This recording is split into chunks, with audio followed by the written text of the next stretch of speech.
नमस्कार मित्रांनो, मराठी नर्सिंग क्लासेसमध्ये आपलं स्वागत आहे। आज आपण सीएचओ महाराष्ट्र 2026 ची खूप महत्त्वाची आज आपण अपडेट आणलेला आहे। ही अपडेट तर 1 तारखेलाच भेटलेलं आहे, पण आपल्याला आणायला थोडं उशीर झालेला आहे। चला मग आपण ह्या व्हिडिओमध्ये बघणार आहे जे आपलं सीएचओ महाराष्ट्र 2026 ची एग्जाम डेट, ऑफिशियल सिलेबस आणि कशा पद्धतीने ही आपल्याला अभ्यास करायचा आहे आणि त्याचं प्रिपरेशन कशा पद्धतीने केलं की आपल्याला इथे सक्सेस भेटणार आहे याच्याबद्दल आपण थोडाफार ह्या व्हिडिओमध्ये बघणार आहोत। ओके, चला मग आपण सुरुवात करूया हा व्हिडिओची।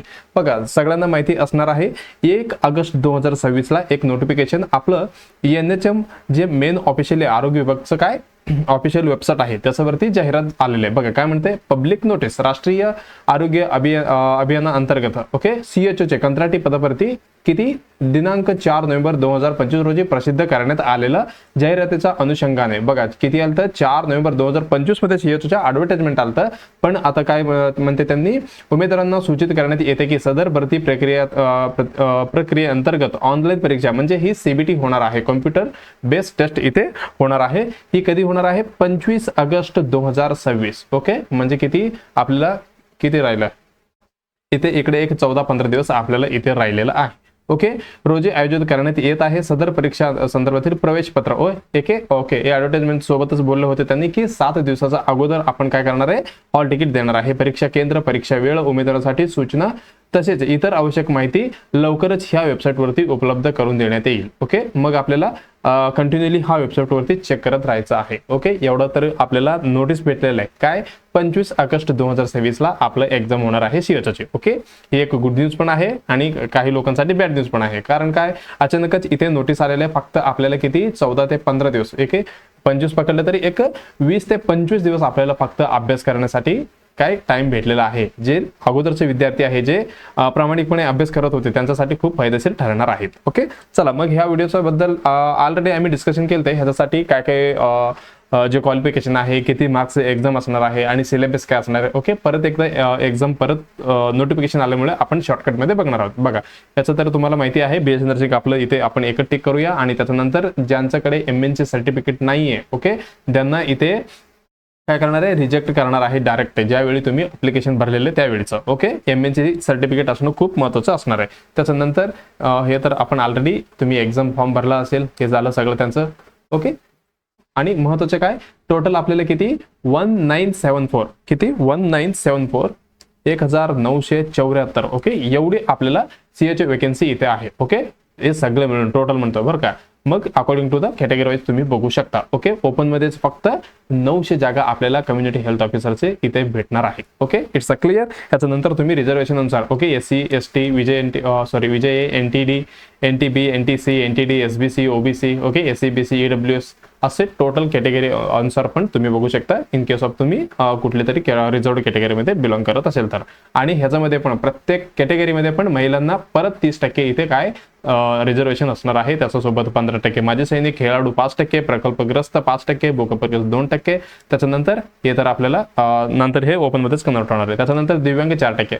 असं टोटल आपल्याला कम्प्लिटली ओके पॅरलेल असो किंवा काय म्हणतात आपण वर्टिकल ही सगळी रिझर्वेशन इथे लागू असणार आहेत। Okay, it's a clear. Already ही आपलं नोव्हेंबर मध्ये ज्यावेळी ॲडव्हर्टाइजमेंट आलं त्यावेळीच असं त्यांनी क्लिअरली मेन्शन केलेलं आहे। ओके, हे झालं आपलं लक्षात ठेवायचं आहे 1974 वेकेन्सी तर आहे आपल्याला किती पाहिजे, तुम्हाला एकच पाहिजे। बघा मग सिलेबस काय म्हणते, new exam pattern for CHO Maharashtra. Okay, already आपण हे पण डिस्कशन केलेलं आहे। बघा ह्याच्यामध्ये मेन महत्वाचे तुम्हाला आता किती दिवस राहिले, ओके एक 20 दिवस राहिले असेल।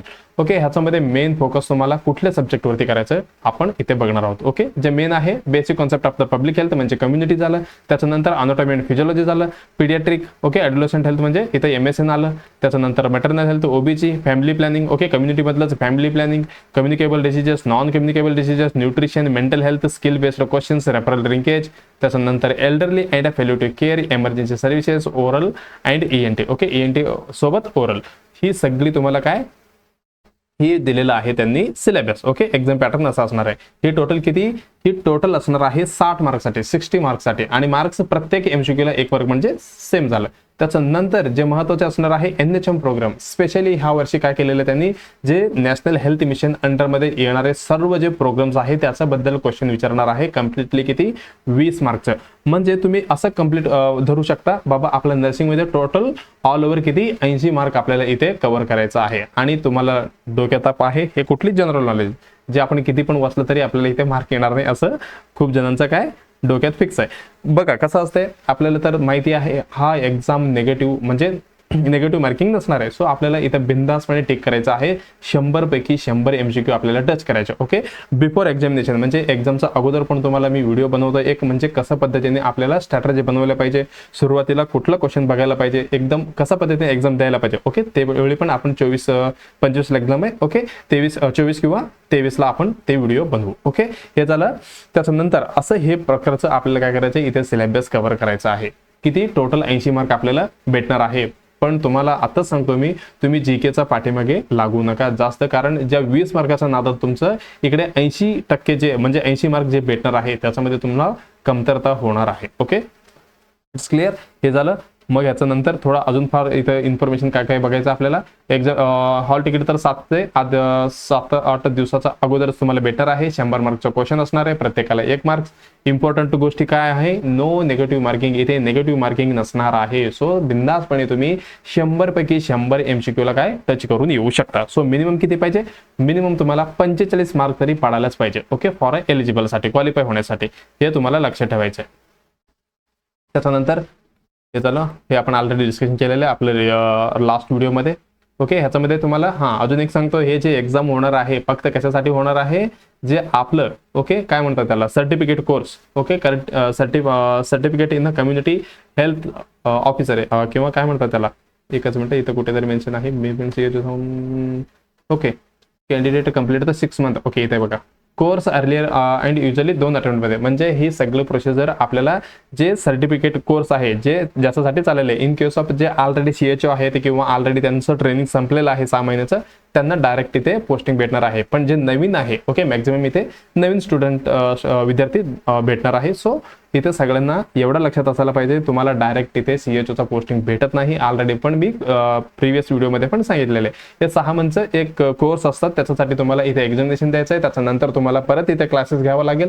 परत तिथे पण तुम्हाला MUHS अंडरमध्ये तुम्हाला रिटर्न, जसं आपण नर्सिंगमध्ये फायनल इयर एक्झाम दिलतो तसं तुम्हाला एक्झाम द्यायचं आहे. त्याच्यानंतर तुम्हाला पोस्टिंग होणार आहे. अकॉर्डिंग टू द जे लास्ट MUHS जे मार्क्स आहे त्याच्या अनुसार तुम्हाला पोस्टिंग भेटणार आहे. Okay, it's a clear. त्याच्यानंतर चेंजेस रिक्रुटमेंट प्रोसेस ह्याच्यामध्ये काही होत नाही. Pass the exit exam. Okay, तर हे फक्त कशासाठी, सर्टिफिकेट इन द कम्युनिटी हेल्थसाठी, ओनली फॉर द CHO. हे सर्टिफिकेट फक्त CHO साठी, वर्कसाठी, दुसरे कुठेही चालणार नाहीये. ओके, हे झालं. त्याच्यानंतर एक्झिट एक्झाम चॉईस. ओके, 2 वेळा तुम्हाला इथे अटेम्प्ट मिळणार. त्याच्यामध्ये पण नाही झालं तर तुम्ही डायरेक्ट नॉट एलिजिबल होऊन टाकणार. ओके, त्याच्यानंतर तुम्हाला 90% हे झालं त्याचं, त्यांचा 3 वर्षाचा आत तुम्हाला सोडायचं असेल तर ओके एवढी दंड भरावं लागेल. ओके, इट्स एक प्युअरली कॉन्ट्रॅक्च्युअल बेसिस आहे, हे परमनंट जॉब नाही आहे म्हणून त्यांनी क्लिअरली मेन्शन केलेलं आहे. ओके, रिझर्वेशन रूल्स वगैरे सगळे लागू आहेत, ते पण आपण बघितलेले. मग त्याचं ड्युरिंग किती हे पण आपण डिस्कशन केलेलं आहे. महिन्याला 10,000 रुपये भेटते. हे स्टायफंड झालं ड्युरिंग द 6 मंथ जे कोर्स आहे. त्याच्यानंतर जे अपॉइंटमेंट झाल्यानंतर 25,000 बेसिक आणि 15,000 इन्सेंटिव्ह, टोटल किती 40,000 रुपये इथे तुम्हाला भेटणार आहे. ओके, त्याच्यामधनं कट होऊन तुम्हाला म्हणजे इन्सेंटिव्ह काय तुम्हाला डॉट ओके 15,000 काय ॲक्युरेटली भेटत नाहीये. त्याच्यामध्ये इकडे तिकडे होऊ शकतात. मग आणि जे काय म्हणतात डिफिकल्टी आणि रिमोट ट्रायबल एरियामध्ये ज्यांनी काम करतात त्यांना 15,000 त्यांना एक्स्ट्रा भेटणार आहे. ओके, डॉक्युमेंट सगळ्यात इम्पॉर्टंट बघा, तुम्ही फॉर्म भरले एकदम भारी आणि अभ्यास करताय एकदम भारी. त्याच्यानंतर पण खूप महत्त्वाचं आहे तुमचं डॉक्युमेंट व्हेरिफिकेशन.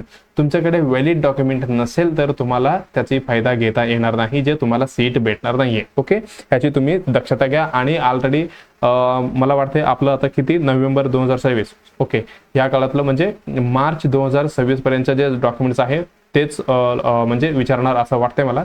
कारण नोव्हेंबर किती 2025 मध्ये ऍडव्हर्टाइजमेंट आलं, म्हणजे फायनान्शियल इयर कुठलं झालं, फायनान्शियल इयर झालं सॉरी 1 एप्रिल 2025 ते किती 31 मार्च 2026 पर्यंत हे काय झालं फायनान्शियल इयर झालं. जे म्हणजे जे विद्यार्थी NCL मध्ये येतात म्हणजे नॉन क्रिमी लेयर किंवा त्याच्यामध्ये EWS मध्ये येतात, त्यांनी क्लिअरली इथे तुमचं डॉक्युमेंट व्हॅलिड डॉक्युमेंट तुम्ही तयार ठेवा.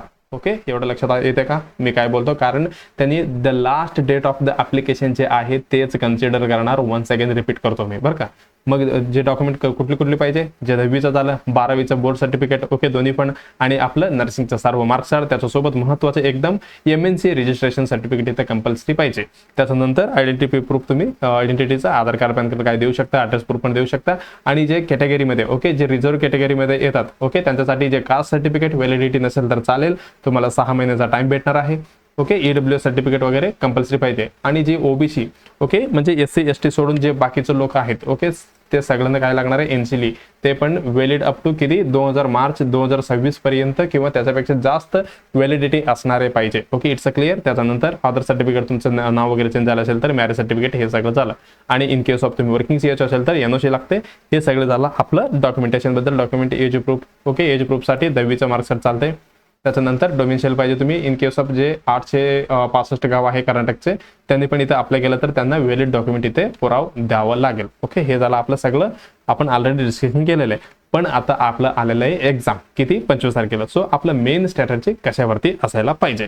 सो मी लास्ट वेळी पण म्हटलेलं तुम्हाला, मला वाटते तुम्ही ते व्हिडिओ बघून अभ्यास केला असेल असं वाटते मला. म्हणजे ज्यांनी अभ्यास केलेला आहे त्यांचं काय ऑलरेडी काय कंप्लीट झालेलं आहे theory. Okay, it's a clear. Theory complete झालेलं आहे. ओके, ज्यांचं झाले त्यांच्याबद्दल सांगतो. मग तुम्हाला फक्त काय करायचं आहे आता, फक्त तुम्हाला रिव्हिजन अँड रिव्हिजन करायचं आहे. रिव्हिजन सोबत परत रिव्हिजन करायचं आहे. त्याच्यासोबत तुम्हाला जेवढं शक्य आहे दिवसाला ओके 300 ते 400 MCQ तुम्हाला सॉल्व्ह करायचे. 300 ते 400 MCQ ओके डेली काय करायचे तुम्हाला सॉल्व्ह करायचं आहे. कुठे पण करा ओके, असं हे नाहीये बाबा इथेच करा तिथेच करा, बुकमध्ये करा. ओके, ऑलरेडी तुम्ही कुठला तरी टेस्ट सिरीज घेतला असेल तर ते टेस्ट सिरीजमध्ये द्या. ओके, पण मेन मतलब काय, तुम्हाला तुमचं जे सिलेबस कंप्लीट झालं त्याचं रिव्हिजन करायचे. त्याच्यानंतर MCQ प्रॅक्टिस तुम्हाला करायचे आणि तुम्हाला इव्हॅल्युएशन करायचं. हा बाबा माझा मार्क्स चांगले येते का नाही, म्हणजे काही माझं ग्रोथ आहे का नाही, हे पण तुम्हाला चेक करणे खूप महत्त्वाचं असणार आहे. असं नाही व्हायला पाहिजे या टेस्टला मला 40 पडले, दुसऱ्या टेस्टला 30 पडले, 20 पडले. ओके, असं रिव्हर्समध्ये नाही यायला पाहिजे. ओके, फक्त ज्यांचं कंप्लीट झालेलं आहे थेअरी त्यांना रिव्हिजन आणि MCQ मॉक टेस्ट एवढीच द्यायचं आहे. आणि जे सिलेबस आहे ओके ते पण ऑलरेडी तुमचं सिलेबस कव्हर झालेलंच आहे. जे ह्याच्यापेक्षा ओके हे सोडून कुठे पण नाही जाणार आपलं नर्सिंग सिलेबस. ओके, फक्त परत याच्यामध्ये आपल्याला ॲडिशनल NHM प्रोग्रामची 20 मार्क 80 मार्क आपल्याला इथंच आहे. हे झालं आपलं ज्यांचं कंप्लीट झालेलं आहे. सो आता ज्यांचं नाही झालेलं आहे म्हणजे ज्यांचं ऑलरेडी त्यांनी आत्तापासून सुरुवात करणार आहे. म्हणजे आता काय 1 तारखेला नोटीस आले, मग आपल्याला सुरुवात करायची असो. मग तुम्हाला एकच ऑप्शन आहे, तुम्हाला काय करावं लागेल, फक्त MCQ प्रॅक्टिस करावं लागणार. ओके, फक्त MCQ प्रॅक्टिस करायचं. आणि ज्याच्या सोबत ओके जे इथे मी म्हटलेलं आहे ओके ह्याच्यामध्ये पण जे खूप झालं म्हणलं तर ओके जे इम्पॉर्टंट टॉपिक आहे, एकच मिनिट, जे इम्पॉर्टंट टॉपिक आहे ह्याच्यामध्ये पण जे कुठली मी ऑलरेडी खूप वेळा सांगितलं तुम्हाला. आपलं जे मेन आहे कुठली, एक कम्युनिटी ओके, एक आहे कम्युनिटी हेल्थ नर्सिंग, त्याच्यानंतर आहे आपलं OBG नंतर काय येणार पेडियाट्रिक, OBG पेडियाट्रिक, त्याच्यानंतर mental health okay mental health आणि मेन आपलं नर्सिंग फाउंडेशन. ओके, ही 5 सब्जेक्ट असं आहे तुम्हाला 40 ते 45% तक पर्यंत जे आपलं कंप्लीट सिलेबस आहे CHOचे हे कव्हर करू शकतात. ओके, 40 ते 45%. It's a clear. कम्युनिटीमध्ये सगळं चाललं, त्याच्यामध्ये आपलं फॅमिली प्लॅनिंग आलं. ओके, फॅमिली प्लॅनिंग आलं आणि इम्युनायझेशन पण आलं. ओके, इम्युनेशन आलं, अजून काय कम्युनिकेबल आलं आणि नॉन कम्युनिकेबल पण आलं. ओके, सगळे ही कम्युनिटीमधलं मॅक्झिमम तर मला वाटते तुम्ही कम्युनिटी सब्जेक्ट नाही वाचलं तर परत एकदा तुम्ही फास्टमध्ये रिव्हिजन केलेलं खूप बरं होणार आहे. ओके, कुठलं आपलं कम्युनिटी. Okay, community. आणि बघा कम्युनिटी आपण CHO झाल्यावर काय करणार आहे, काय आपलं काम फील्डमध्ये, कम्युनिटी फील्डमध्येच आपलं काम आहे. ज्या कम्युनिटीमधलं फील्ड झालं त्याच्यामधलं कम्युनिकेबल नॉन कम्युनिकेबल डिसीज आणि ANC मदर्स कसं पद्धतीने व्हिजिट करायचे आणि काही रिस्क आहे का. ओके, OBG मध्ये बघायचं आणि जन्म झाल्यानंतर ते बाळाला बघायचं म्हणजे पिडियाट्रिक्स आलं. ओके, ही खूप OBG पिडियाट्रिक आणि एकदम फर्स्ट प्रायोरिटीमध्ये कम्युनिटी ही खूप महत्त्वाचे विषय असणार आहे. ओके, एवढं झालं. त्याच्यानंतर थोडंफार 3-4 मार्कासाठी न्यूट्रिशन पण येणार आणि इमर्जन्सी सर्व्हिसेस पण ही पण आपल्याला भेटणार आहे. ओके, एवढं तुम्हाला काय करायचं आहे, अभ्यास करायचा आहे. ओके, एवढं लक्षात आलं का? ज्यांचं ऑलरेडी थेरी झालं फक्त रिव्हिजन आणि रिव्हिजन विथ एमसीक्यू प्रॅक्टिस, ज्यांचं नाही झालेलं आहे फक्त तुम्ही एमसीक्यू प्रॅक्टिस करा, कारण आता तुमच्याकडे वेळ नाही आहे जे सिलेबस परत एकदा वाचण्यासाठी. इन केस ऑफ तुम्हाला टाइम काढत असेल तर तुम्ही कम्युनिटीला फर्स्ट प्रायोरिटी द्या आणि ते कम्प्लीट करायला बघा. आणि हे झालं आपलं सगळं. याच्या नंतर जे आपलं यूट्यूब चॅनलवरती जे ऑलरेडी व्हिडिओ पडलेला आहे, कुठली जे DHS PYQ असो याच्यामधलं तुम्हाला जे मेन फोकस आहे, कुठे गेलं आपलं, कुठे गेलंय, CHO PYQ. Okay, CHO PYQ 2023 हे सगळ्यांना कंपल्सरी ही व्हिडिओ तुम्हाला 5 व्हिडिओ बघायचे. म्हणजे इथे जे लास्ट इयर जे क्वेश्चन आहे, ओके, जे कसं पद्धतीने विचारले, कुठल्या गोष्टीवर जास्त फोकस केलेले, हेच तुम्हाला सगळ्यांना याच्यामध्ये लक्षात येणार आहे. हे एक झालं. त्याच्यानंतर आपण टार्गेट CHO सिरीज केलं तर म्हणजे 85 एपिसोड आपल्याला इथं पडलेले. ओके, 85 किती 90 झाले आपण. ओके, फक्त CHO वरती म्हणजे कॉन्सन्ट्रेशन करून आपण किती 90 व्हिडिओ बनवलेले. ओके, एवढे तुम्ही 10 व्हिडिओ पकडलं तरी म्हणजे प्रत्येक गोष्टीवर तुम्हाला एक नवीन कॉन्सेप्ट भेटणार आहे, एक नवीन काहीतरी ह्यामध्ये. ओके, CHO मध्ये कुठली प्रकारचे क्वेश्चन विचारू शकते हे सगळं तुम्हाला व्हिडिओमध्ये कळणार आहे. ओके, हे झालं. त्याच्यानंतर जास्त प्रिपरेशनसाठी ही आपलं टार्गेट त्रिशूल सिरीज पण आहे, त्याच्यामध्ये पण 45 व्हिडिओ पडलेला आहे. मग एवढी व्हिडिओ, ओके, नियरली 100+ व्हिडिओ इथे अवेलेबल आहे, तुम्ही ह्याचा फायदा घेऊ शकता. ओके, बघा एवढं होऊन सुद्धा अजून टाइम नाही आहे. थोडाफार मला इथे प्रिपरेशनसाठी मला पण टाइम लागणार आहे, कारण मला पण एवढा आयडिया नव्हता की एवढा फास्टमध्ये येणार आहे, कारण सगळे कोर्ट केसमध्ये पडलेलं होतं ना. चला, मग ह्याच्यामध्ये तुम्हाला मी फॅमिली प्लॅनिंग एवढं एक मॅरेथॉन मी शेवटचं 10 दिवसामध्ये सगळे प्रिपरेशन करून ठेवतो. लास्ट 10 दिवस आहे ज्याच्यामध्ये मी family planning, okay, complete family planning त्याच्यामध्ये जे महत्त्वाचे आहे जे कव्हर करून देतो तुम्हाला. फॅमिली प्लॅनिंग झालं आणि आपलं RI रुटीन इम्युनेशन. ओके, रुटीन इम्युनेशन झालं. त्याच्यानंतर सगळ्यांनी खूप वेळा मला मेसेज केला तर NHM प्रोग्राम हे पण तुम्हाला मी कम्प्लीट करून देतो. त्याच्यानंतर communicable diseases, okay, communicable diseases आणि तसंच अजून टाइम भेटलं तर आपलं पीडियाट्रिक. ओके, पीडियाट्रिक आणि कम्युनिटीमधल्या जे महत्त्वाच्या गोष्टी आहेत, ओके, जे सगळं आपण कव्हर करूया. ओके, मग असं माझा भरोशावर बसायचं नाहीये, कारण तुम्हाला खूप वेळ कमी आहे. तुम्हाला स्वतः मॅक्झिमम तुम्हाला, ओके, हे यूट्यूबला क्लासेसला थोडं कमी टाइम दिला तरी चालेल आणि तुम्ही 2x मध्ये ऐकलं तरी चालेल. मग मेन फोकस असायला पाहिजे तुमचं सेल्फ स्टडीमध्ये. ओके, सेल्फ स्टडी करा आणि MCQ प्रॅक्टिस भरपूर करा. ओके, अजून मी तुम्हाला माझ्या टेलिग्राम चॅनलवरती खूप MCQ पडलेले आहे. ओके, MCQ पडलेला आहे आणि जे लिंक्स आहेत तुम्ही टच केलं की तुम्हाला भरपूर क्वेश्चन भेटतील तिथे. तुम्ही तिथे पण प्रॅक्टिस करू शकता. इन केस ऑफ तुम्ही कुठे म्हणजे खरेदी केला नसेल तर टेस्ट सिरीज वगैरे तुम्ही फ्रीमध्ये पण करू शकता. ओके, फक्त फोकस असा असायला पाहिजे, बाबा मला एक काय सीट पाहिजे. ओके, चला, मग आपण येणाऱ्या 1-2-3 दिवसात मी 3 किंवा 4-5 दिवसात, ओके, जे आपलं क्लासेस घेऊन येतो आणि मॅरेथॉन सारखं म्हणजे त्याच्यामध्ये कम्प्लीट कॉन्सन्ट्रेशन असणार आहे आपलं CHO वरती. मग तेपर्यंत तुम्हाला काय करायचं आहे, स्वतः अभ्यास करायचा आहे. आणि तुम्ही व्हिडिओ बघितला नसेल पाठीमागचे सगळे, ओके, तुम्हाला व्हिडिओ बघायचा आणि त्याच्यासोबत तुम्ही कंपल्सरी नोट्स बनवा. आणि ज्यावेळी तुमचं लास्ट जे पिरियड असणार आहे, ओके, 1-2 दिवस, त्यावेळी तुम्हाला एकदम मस्तपैकी काय होणार आहे, रिव्हिजन होऊन जाणार आहे. त्याच्यामध्ये भरपूर, ओके, मॅक्झिमम सिलेबस आपण ह्याच्यामध्ये जे मेन इम्पॉर्टंट आहे ते ऑलरेडी कव्हर केलेलं आहे. ओके, इन केस ऑफ काही क्वेरी असेल तर तुम्ही मला कमेंटमध्ये प्रश्न विचारू शकता. ओके, चला, मग धन्यवाद. आपण परत भेटूया आपलं नेक्स्ट जे CHO वरती असणारे टॉपिक, ओके, जे महत्त्वाचे व्हिडिओ बनवणार आहे जे आपलं सिलेबस अनुसार. ओके, त्याच्यामध्ये आपण भेटूया. मग धन्यवाद. आपण परत एकदा भेटूया.